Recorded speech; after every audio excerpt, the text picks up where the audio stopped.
الاهلي عمل 6 صفقات في الميركاتو الشتوي. اولهم كان كاراديشار المهاجم السلوفيني من فيرافيار المجري، ومصطفى العيشي قلب دفاع زد، واحمد رضا لاعب خط وسط بتروجيت.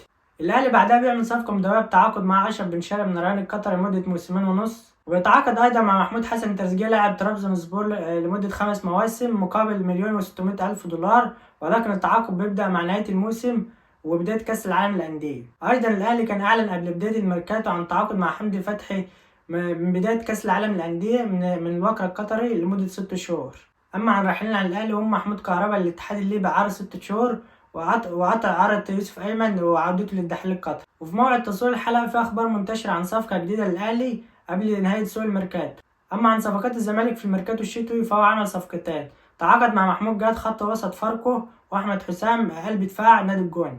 أما عن الراحلين عن الزمالك في الميركاتو الشتوي قطع عرض زياد كمال وعودته الإنبي، وعمر فرج لديجريفيرس السويد. وطبعا القائمة دي قابلة للزيادة.